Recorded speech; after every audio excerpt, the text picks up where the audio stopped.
Welcome to the Jones Zone, a podcast by Darryl and JJ Jones. Hello, everybody. Welcome to another episode of the Jones Zone. Today, we have Larry Carton. He is a real estate agent in Las Vegas, Nevada.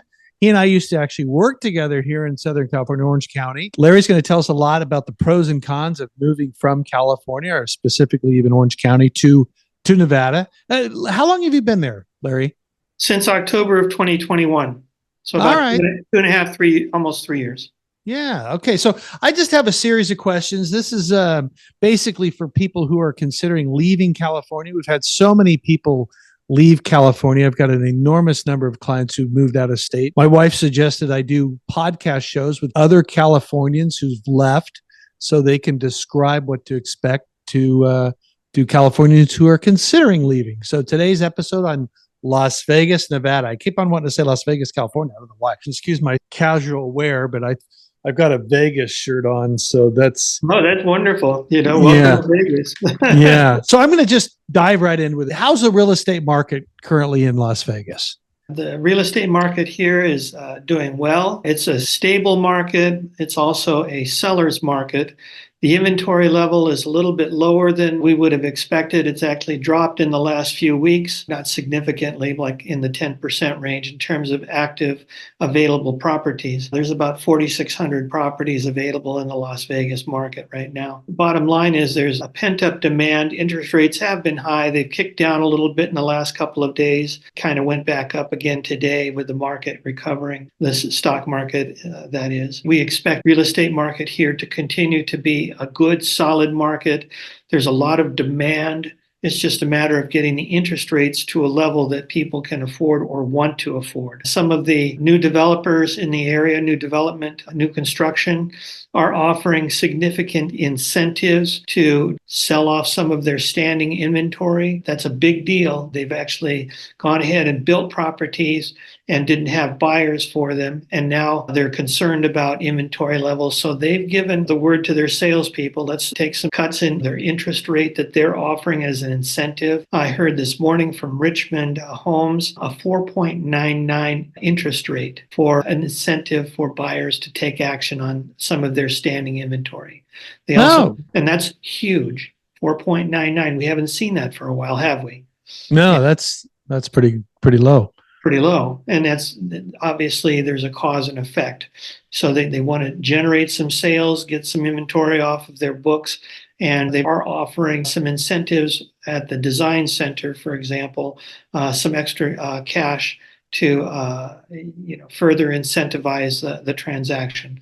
So whether it be that builder or KB Homes or other builders, they are offering buy down opportunities that regular resellers may not have that as an option. Their sellers would have to authorize a concession. Right. So now you're not exactly in Las Vegas. Tell me a little bit more. I am not completely familiar with, I know Las Vegas, I've been there, but there's the surrounding cities. In fact, if I remember correctly, are you in Summerland? Summerland. And this was about 12 years ago now, maybe 13 years ago, when we started our search for a home here in Las Vegas. And we searched the whole valley. I mean, we went to Henderson, we went to North Las Vegas, we went to Centennial. And these are all peripheral communities on the outskirts as suburbs of Las Vegas proper, the Strip. We went to all of these various ones, but we really liked Summerland the best. And it's a master plan community developed by Howard Hughes and his corporation. Back in the 1950s, he bought 30,000 acres at $3 an acre. you believe that? $3 an acre. At that time, it was just desert, And so he had in plans on relocating some of his businesses out of California, and Summerlin area was where he had in mind to do it. That didn't materialize. So in 1988, the company started subdividing or authorized or allowed or whatever the Summerlin Parkway, which is an adjunct to the 95 freeway. So it became about a 4-mile kind of a main road. It was dubbed the road to nowhere because basically there was nothing there.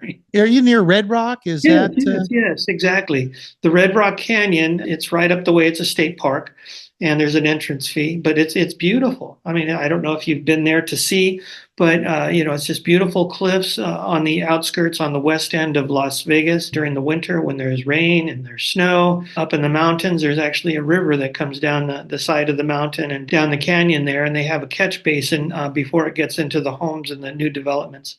So it's all planned and projected or estimated what concerns homeowners might have, and they took precautionary measures. So you've got Las Vegas in the center, Summerland, Yes. there's Henderson. What are probably the major places, or do you know what places Californians or people are really moving to predominantly in Nevada? Are there some favorite spots? Well, Las Vegas is capturing about 43% of the population here that's coming into Las Vegas is coming from California. 43%. If it wasn't for the last night at the craps table, I'd be buying there. But unfortunately, I'm just kidding. No, Sorry. and I understand that. I mean, when you come to Las Vegas, to these newer developed areas, like Summerlin, for example, and Centennial and Henderson has a lot of new developments. They're beautiful. I mean, they've got landscaping, they've got infrastructure, all the stores or restaurants or anything that you might need. That was all built into the cake when they decided how to expand and build on these lands. The bottom line is, Californians are coming, and they're coming in big numbers. 158,000. A lot of people are coming from California the last few years. They are coming to Summerlin. They are going to Centennial and Henderson. The ones that I mentioned were the key areas, North Las Vegas. And the reason being is because they're newer developments. There's brand new homes available. There's recently built homes. And the area was developed in 1988 for the first homes that were built in the area in 1988. So it's all fairly new, all new infrastructure. Landscaping is beautiful. It's a master plan community. So they have people out there maintaining the landscaping, watering it, trimming it. They're out there putting flowers in all the time. We go to the restaurant, for breakfast or whatever. They got teams of people keeping up the community. So it's a lovely place. It reminds me so much of Orange County. Some of the areas like the mall remind me of Fashion Island over there in Newport. There are restaurants that have ties to California, an additional unit here, 2 or 3 units here. There's BJ's, there's Lucille's, the familiar names. There's In and Out. You asked that as a question. We have our in and outs, and there's multiple of them. Oh, good. So it sounds like there's a lot of new home tracks in development there in Vegas and right outside of Las Vegas. And there's room to expand. As you travel the 215, you would be going east on the 215 from the 15 freeway. Just massive areas there that they've got high power electrical transmission lines that are all in. It looks like they've got roads that are in the process of being built. There's whole stretches of land that are being set up in anticipation of new homes. In the next 5 to 10 years, the expectation is for there to be an additional 300, 400,000 people to be migrating into the Las Vegas Valley. What are some of your key benefits that you see living in Las Vegas compared to living in California? Great question. And we anticipated this years ago when it wasn't quite such a dramatic change. The cost of living in California was high then, and it's exceedingly high now. Cost of buying a home was high then, and it is exceedingly high now in California. Whereas it's affordable, relative terms, what's affordable, but it is more affordable here than it is in California. And people are cashing out of California. They have a property, if they have a property, and they're using that equity to either come over and buy a property outright, or they're using, that as a huge down payment to keep their payments low. So the biggest advantage that we had when we were looking for property was the cost of living, the cost of buying a house, the type of home. I mean, if you spent $500,000, $600,000, $700,000 in California, you get a shack out in the middle of nowhere. That's an exaggeration, but you get the idea. The average price in Orange County now is approaching $1 million. Is that correct, basically? Oh, easily. Well, let me ask you this question. I just closed escrow on a property in North Orange County. We closed for $1,425,000. $1,425,000 is a 2,600 square foot 4-bedroom house built in the '70s, late '70s. If you, and I don't know, that's pretty specific, but could you tell us what a house like that would likely cost in the Las Vegas area? And then I want to talk to you a little bit about potentially areas that are more desirable or less desirable as far as cities go, or more popular, maybe I should say. But what would a 2,600 square foot house that's 50 years old, if there's such that exist in the Las Vegas area, cost this day and age? Well, the average home here in Las Vegas average because, or rather it's the median price home. So it's not average, but it's median price home is $460,000 more or less. And that's with usually a 3 or 4 bedroom, 2 or 3 bath. And in the 21 to 22, maybe 2,300 square foot range, you can get a very nice 2-story, 3-car garage. That's size home in the 460 range. That's around Yes. the third of the cost. Exactly. The pandemic caused people to be able to relocate and to not have to worry about being tied down to an office. They could do remote telecommute or remote work on their internet. And so that freed up a lot of people to either go to the Reno area from the Bay Area, Lake Tahoe area, people up there. And of course, prices jumped. I'm sure up there as well. They've gone up here significantly since we bought our house, 460, 470 in that ballpark. It depends on the condition of the property, of course. The location's important. You can find a similarly sized home in a neighborhood maybe half a mile away that might be either more or less. It depends. Summerland is a highly desirable area, and there are some nice gated communities. There's some nice homes that are not gated but are in the Sun City, for example, that are a little more pricey. There's an association fee associated with that. Luckily, we don't have an association fee. We're just outside the boundary, but we are able to take advantage of the amenities and the ambiance of Summerland and Sun City right next door. You have to see it to understand that there is life outside of California. I read somewhere that actually some of the most expensive real estate in the world is outside of Las Vegas or in Las Vegas. And isn't there a track where a lot of the affluent superstars and et cetera live? Yes, is there what am I thinking of? Is there a name? Well, there's one just south of here. You've heard of Mark Wahlberg, correct? Yeah, he owes me money, actually. I've been calling him. Yes. So the bottom line is that he's decided to raise his family in the Las Vegas area, better opportunity for his family, more enjoyable, more family time. And he's come up with a plan with Sony Pictures to possibly, and it's not final yet, but it's possibly to build a Sony production studio off the 215 and approximately over by Flamingo. It's interesting. Not far from here. That studio is on the far west or southwest of the 215 there. Beautiful area. It's a nice location for it that would bring 10,000 high-paying jobs to the Las Vegas market. And of course, those people will need homes, will need a place to raise their family. So the benefits so far, it's a lot less expensive for housing in Las Vegas or Nevada, and as well as even your grocery store. What's gas at right now? This is always a good thing.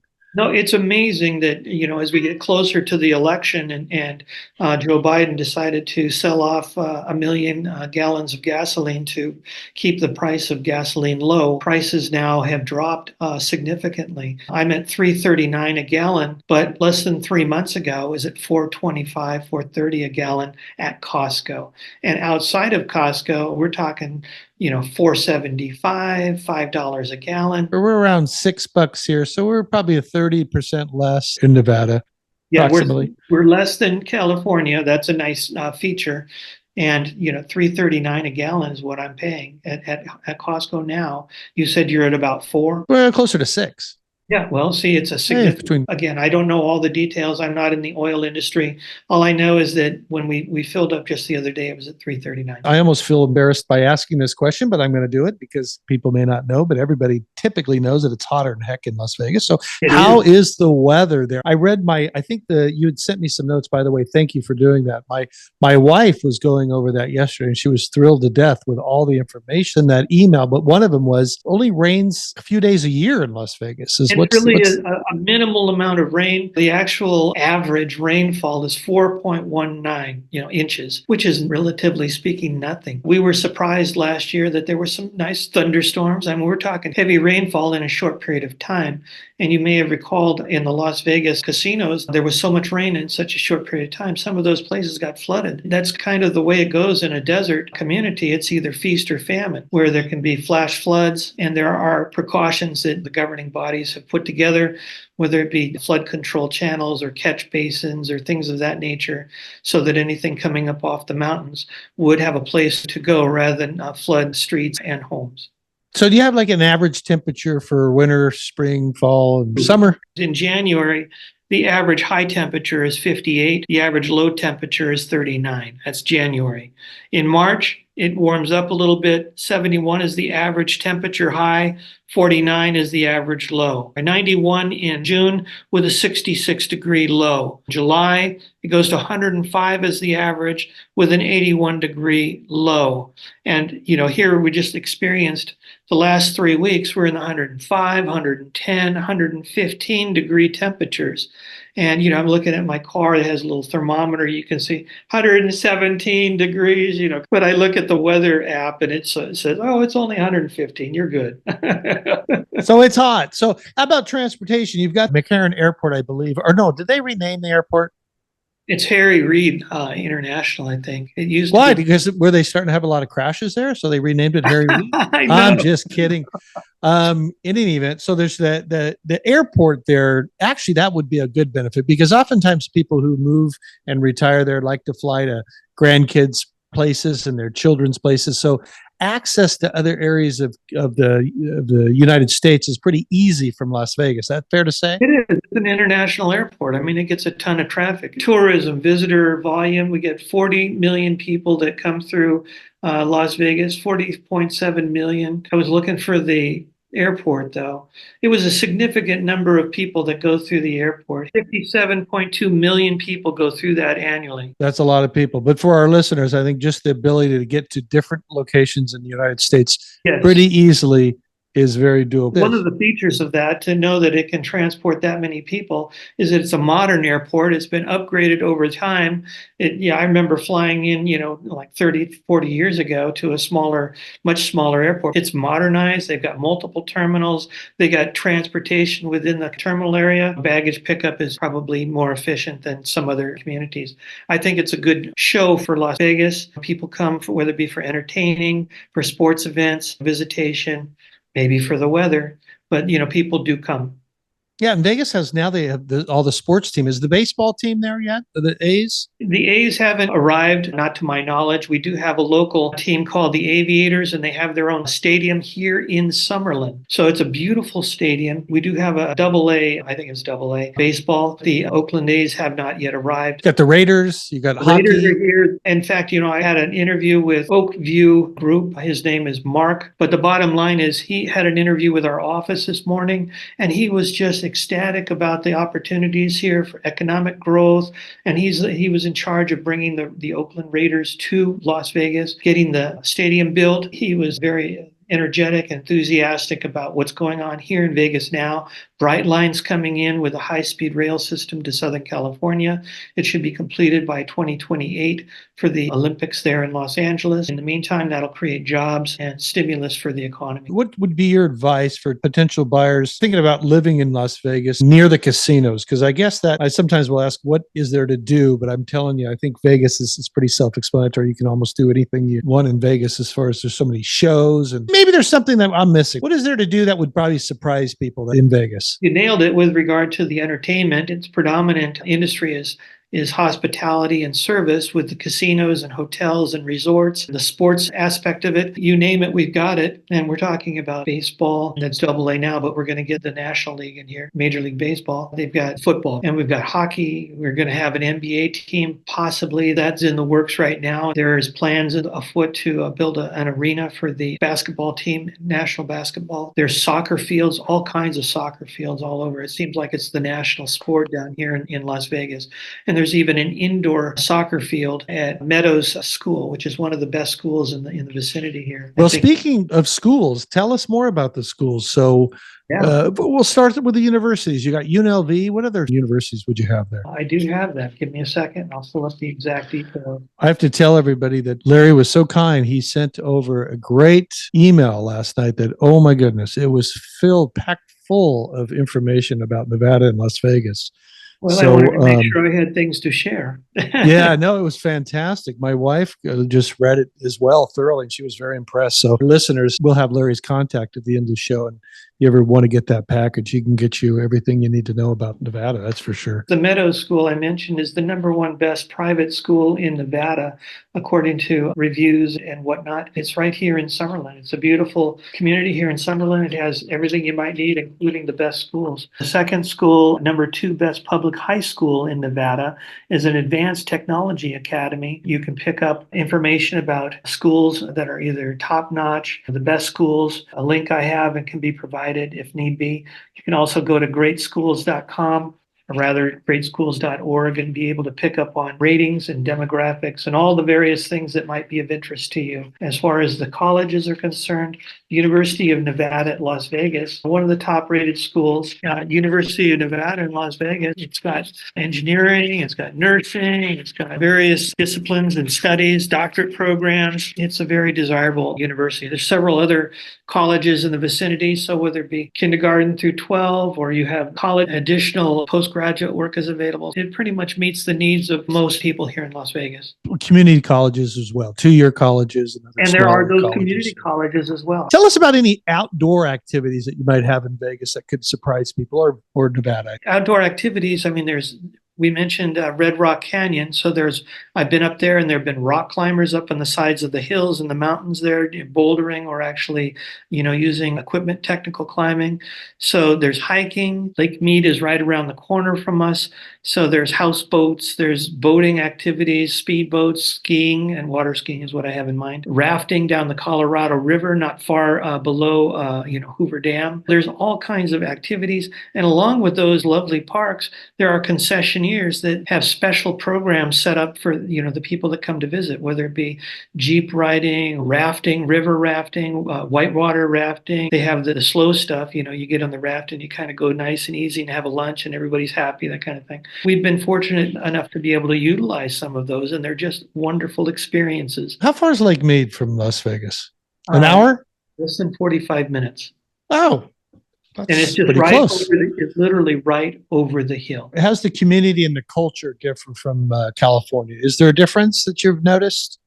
It all depends on where you are in Las Vegas. I mean, quite frankly, I mentioned that Summerland is very reminiscent of Orange County. It has a feel of it. It has the infrastructure. It has the restaurants, the malls, the people all seem to be very similar. It probably are, because like 50% of Las Vegas came from California.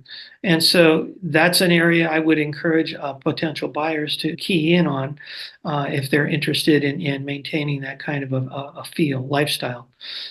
If you go downtown, for example, there are some nice, beautiful high rises and, of course, the casinos, but there's also the other aspect of life. Healthcare, because a lot of people have obviously been relocating from a state to an entirely different state. How was the healthcare there? How'd you guys fare out with that healthcare? Everything okay? Not that it was a good thing, but I've had opportunity to test out 3 of the 5 hospitals here on the west side of Las Vegas. Life-threatening circumstances, not for myself, but for my wife. They took her in.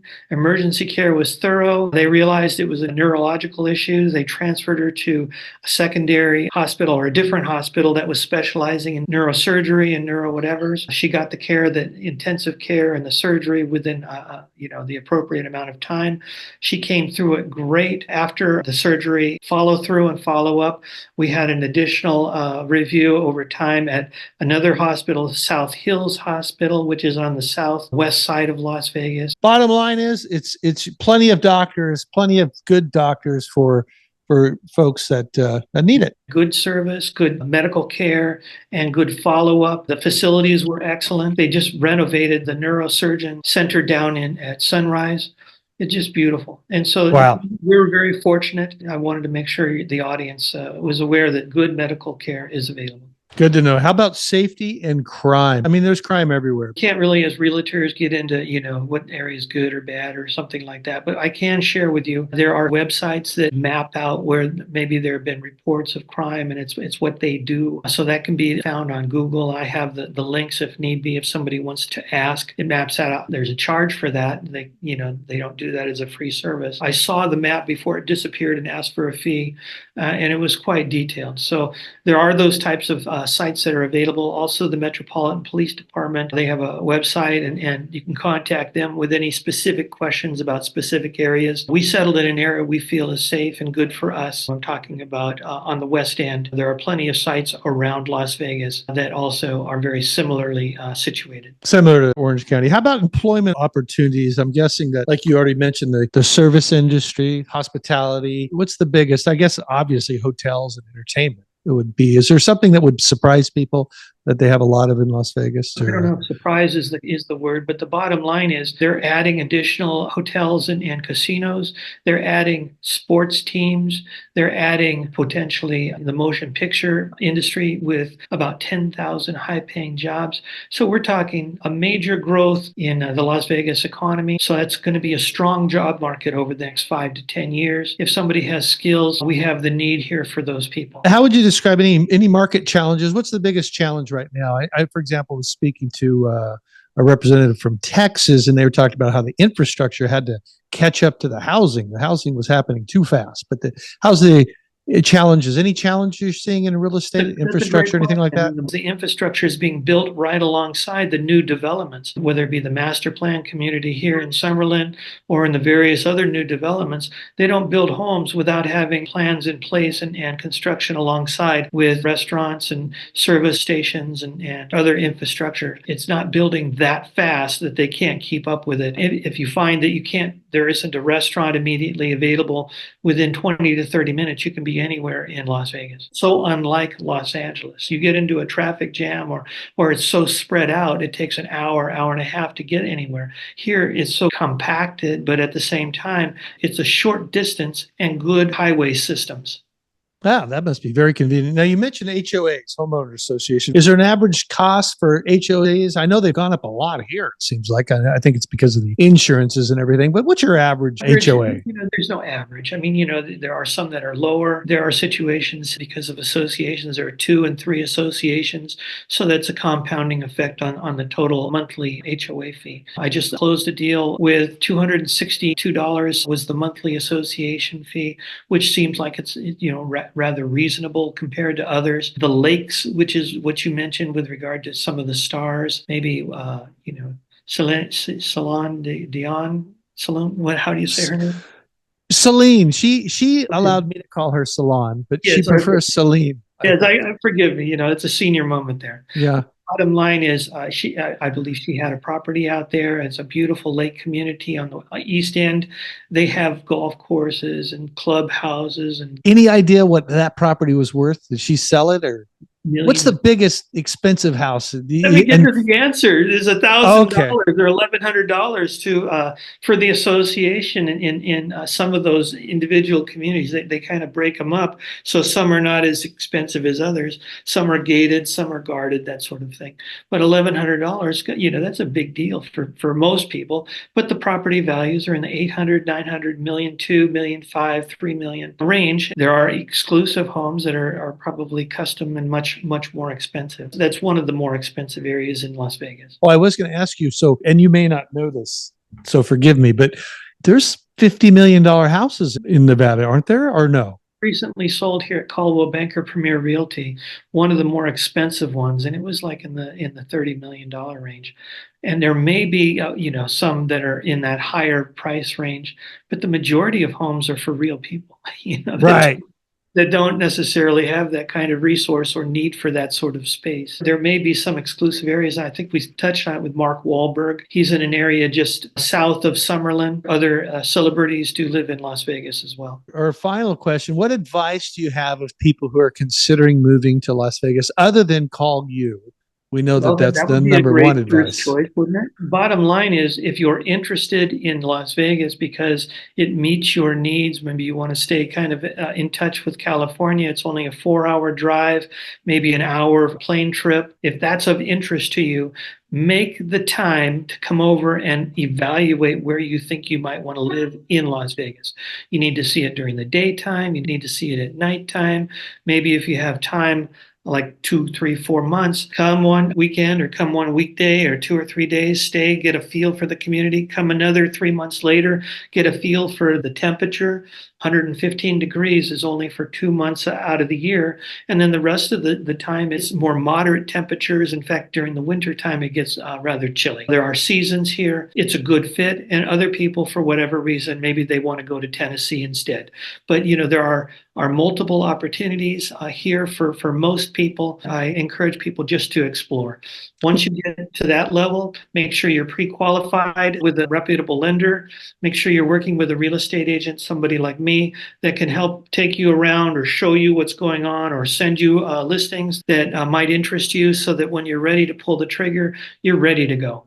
Well, it seems like there's some really good benefits of living in Nevada, the proximity to California, the medical industry, plenty to do, obviously. The temperature, I know that oftentimes people want a drier climate for health reasons. If I don't claim to be a doctor here, but if I remember correctly, so desert communities actually are good for oftentimes folks who need the dry areas. What's the oldest track? Are there any housing tracks that were built in the 50s there in Las Vegas area? There's some older tracks. I mean, Las Vegas was established in about 1905. Natural springs that allowed people to live here that fed the needs of the community up until just prior to or shortly after Hoover Dam was built. So there are older tracks in the area here, and there's some historic areas. Spring Preserves is a nice botanical garden and beautiful walks, different settings, different themes, whether it be desert scenes or nice lush trees and bushes, flowers, floral arrangements, and things like that, that people have gone in and created these different settings. And it's quite a lovely place to go. And another thing is there's no state income tax in Nevada. Is that? Yeah, that's one of the big issues. People from California will immediately see a 13% improvement in their cash flow or their income because they won't be paying Gavin Newsom and the state of California. Do you happen to know if somebody has a job in California and they can move to Nevada in a remote, and this is probably not a question for this podcast, it's probably for a tax person, but I've got you here, so I might as well ask, and you may not know. But if someone had a job here, but they could work remotely and they moved to Nevada, they would still have to pay the California taxes, right? That is a great tax question. And of course, as part of our license, we're not authorized to discuss tax issues. So. Well, that's true. But if you had to guess, okay, talk to your tax person. But I think I know the answer. I don't think you can have a job in California and live in Nevada without having to pay those California taxes. I could be wrong. California would let you get away with that. Yeah, I don't think they would. I know they're going after people that physically move out of the state. And, for a 10-year period, that was one of the bills that was on his desk, or at least in consideration, to go after people up to 10 years after they leave the state. I don't know if that happened, but, yeah, I don't. Desperate for money. I saw that, and I didn't know how that could be constitutionally exactly allowed. That's why it never happened, but that was on their desk. And then something that just happened: Chevron decided to pull the plug on California and move to Texas. Now that's a big red flag for many people, and that's just one of hundreds, if not thousands, of companies that have left California. I think recently Elon Musk pulled the plug on California as far as his operation and moved it to Texas. Yeah, so, we were talking about the other night on his spaceship. Yeah, what are these high roller, high income, companies and people? What are they telling? What message are they sending for Californians to pay attention to?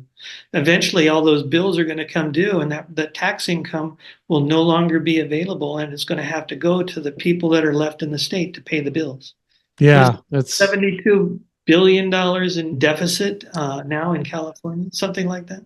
Yeah, I'm not sure, but that's probably close. That sounds about right. Not that I'm plugging Nevada, but I kind of am.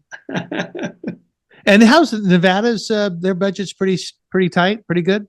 No income tax state, and yet everything seems to be running smoothly. There's no real talk about budgets and deficits here in Nevada. I don't have the answer. That was my soft way of saying I don't know.